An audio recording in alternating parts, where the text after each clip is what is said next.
How's it going, Yankee fans? Welcome back to Fireside Yankees with your boys, Alex and Ryan. So, besides Brian Cashman sleeping outside last night, he dropped a couple of hints. And, shout out to Brian Cashman for doing this yearly event to raise awareness for homelessness among youth and young families.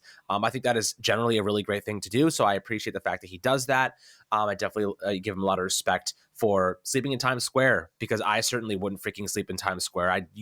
For damn sure I wouldn't be doing that. So, shout out to him for doing that every year and raising awareness to a good cause. But he dropped some hints yesterday, to talk to the reporters about what the Yankees are doing and where they're looking to trade from positions of strength. And obviously regarding the big blockbuster potential moves of Yamamoto and Juan Soto, dropped some good quotes there. So we're going to read them off to you and obviously kind of react to what he said. So Ryan, before we dive into things, how you do today, my friend? I'm doing great. As you mentioned with, first off, obviously, I wanted to also commend Brian Cashman for that. Again, he does this every year. I think this is his 13th year doing it. And I hate the cold, so I certainly could not do that. Sticking back to baseball here, this isn't the only mention we got yesterday of the Yankees being involved in big news, right? Or being involved in, sweepstakes or whatever it may be. Jeff Passan went on the Michael Kay show and goes, even before Brian Cashman says anything, the Yankee fans should be excited. They have a really good chance to get Juan Soto. And he says, the Yankees are one of 4 teams that'll be a finalist for Yoshinobu Yamamoto. I think he also mentioned that the Yankees are one of 2 teams, them and the Giants, that'll bid for Cody Bellinger.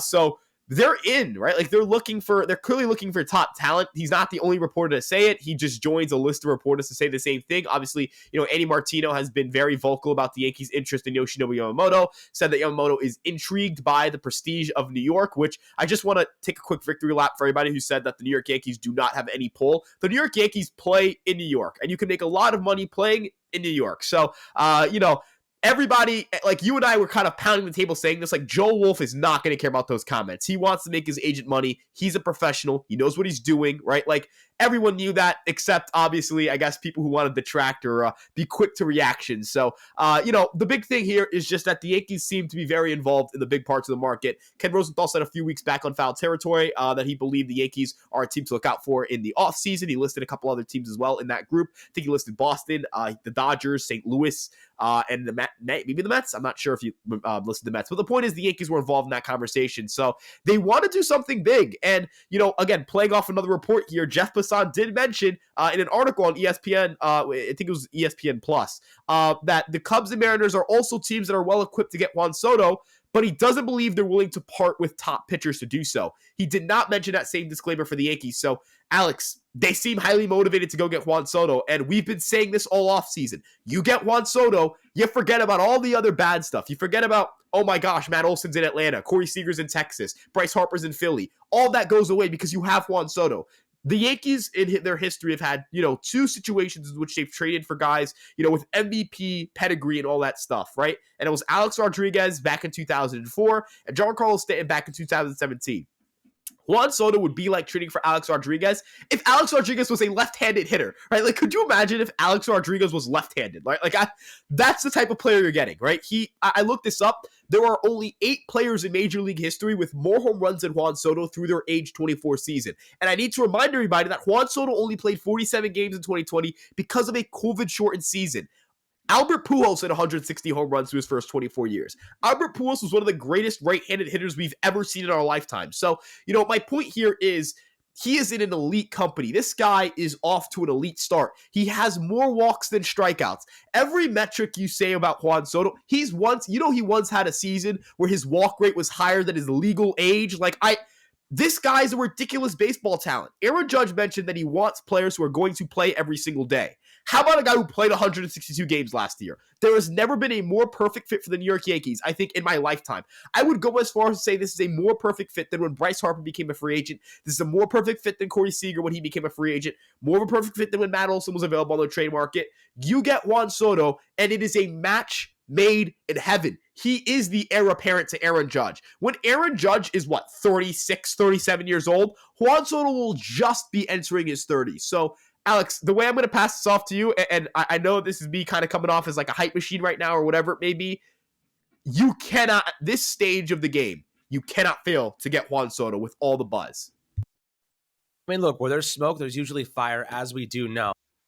And when you look at like the fact that the Yankees and general manager Brian Cashman have the resources, and we've beaten this horse, man. This horse is dead. We've killed this horse, and then we stomped on it a couple times, and then we killed it again. This horse is dead. We know the Yankees can do this. We know they should do this because Aaron Judge last year when he got hurt, this Yankee team was a piece of steaming hot garbage, man. I mean, it was bad. Like it was really freaking ugly. It was sad to watch at times, and if you go get Juan Soto, he is not only going to leverage that Aaron Judge's production and quality, but he's your insurance policy if Judge goes down. You know what I mean? He's your insurance policy if Judge misses any time, and he has missed time in the past. And Soto, for what it's worth, knock on wood, does not miss freaking games. He played 162 games last year, and his metrics are phenomenal. He is an insurance policy of the highest regard offensively. You cannot get a better insurance policy with his health, youth, and production.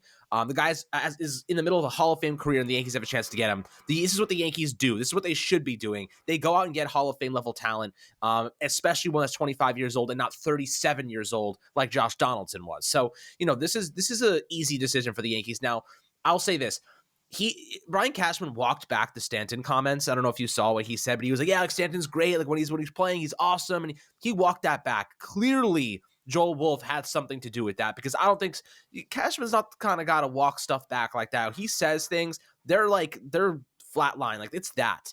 He kind of walked it back. He kind of threw some, obviously threw some good juju and vibes into the mix there for Stanton. Maybe that had something to do with what Joel Wolf said. I don't know. He said that it's not going to affect Yamamoto's bidding, like you mentioned. So I don't think there's any problems there. But at the end of the day, this is an interesting scenario because Cashman was like, look, if there's a player that's a really great player that we like, Hal Steinbrenner and the family, they're going to allow us to go pursue them. And I don't think that Steinbrenner is willing to stop right now because as much as Steinbrenner and people rag on him, he doesn't not invest in this team. Like he invests a lot in this team. $280 million. That's enough money to win baseball games, man. That's enough money to get to the postseason. I'm not really hit on Steinbrenner's. We signed Judge last year because Steinbrenner stepped in. He never does that. He stepped in and made sure that Judge was coming back. And you know what he told he told Judge?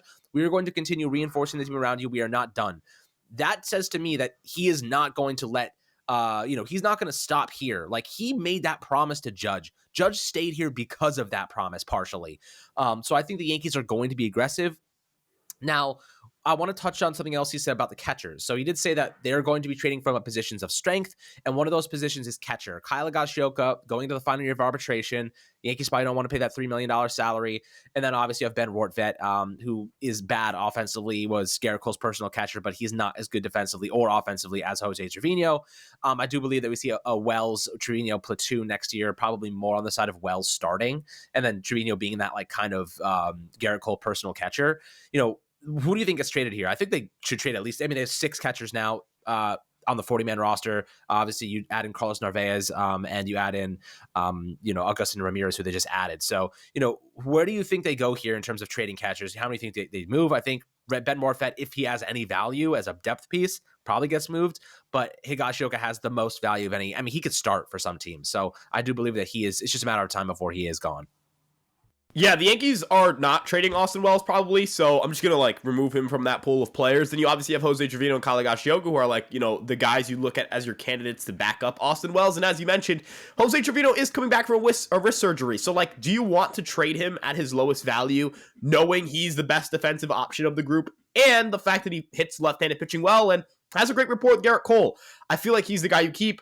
We've talked about that before, obviously. Ben Rortvedt, as you mentioned, it's just he's out of minor league options. If he did have minor league options, he'd still be here. I don't even think Carlos Narvaez gets rostered if he didn't have minor league options, but he doesn't. So I think he's as good as gone. Kyle Higashioka, as you mentioned, presents a decent bit of trade value. I think they keep Narvaez and Ramirez. I mean, I'm not saying that Ramirez is a keep or Ramirez and Narvaez are must keeps, but I think that they're not going to go out of their way to trade them. So, you're going to have your minor league catchers in Ramirez and Narvaez. Narvaez obviously is kind of your third catcher. He now fills in that role, and he spent a lot of time with the team in spring training. So I'm actually really excited to see how he does if he would have to come up. And then Ramirez is a really exciting prospect who I think has a lot of value and could end up being really, really good down the road. So I hope the Yankees keep working with him defensively and offensively. So overall, yeah, I expect the Higashioka moved. It could happen today. The non-tender deadline is today, or you get non-tendered. I mean, I would be shocked to see him get non-tendered. I do think there is value that is there with Kyle Higashioka, but maybe teams are like, well, we know you can non-tender him, so we're not going to trade anything for him. But I don't know. I do think Vet and Higashioka both find themselves on different teams though next year, and rightfully so. I think they can contribute elsewhere. Look, the Yankees have a surplus at a position of strength where, Cashman says that there are, teams are weak at that position. So definitely, I think, and he says teams are knocking on the door. Teams are calling them about these catchers. So they're going to move one of them at least. Now, regarding, just the rest of what he kind of had to say, it was pretty generalized, vague stuff. But the Yankees are involved, man. Like, that's what we want to see. We want to see the Yankees aggressive. We want to see them involved. We want to see them addressing weaknesses and reinforcing this team. At the end of the day, this team needs massive upgrades. We need upgrades in the outfield. We could use an infielder. We could use a starting pitcher. We could use some more bullpen support. And I don't think we have to overspend on the bullpen. You're getting Scott Efros back. I'm excited to get him into a more prominent role because I think he's a very solid player. As for the starting pitching rotation, obviously our eyes are set on Yamamoto. We really like Yamamoto. And I would love, I think a perfect offseason in my book, at least realistically, I don't think it's out of the realm of possibility that we land Soto and Yamamoto and Kevin Kiermaier as a supplement for on a 1-year deal. Like, I think that's totally possible. I just don't know what we're going to have to give up for Soto. Like, I don't think it's going to be anything excessive. Maybe give up one of your starting pitching talents, whether it's Drew Thorpe or Chase Hampton or, Clark Schmidt, one of those guys with a couple other guys in the mix. I think that's reasonable to consider.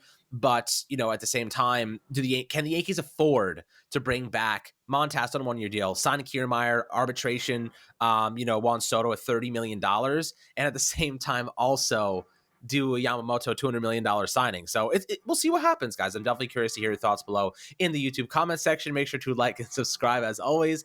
I'll catch you guys on the next Fireside Yankees episode.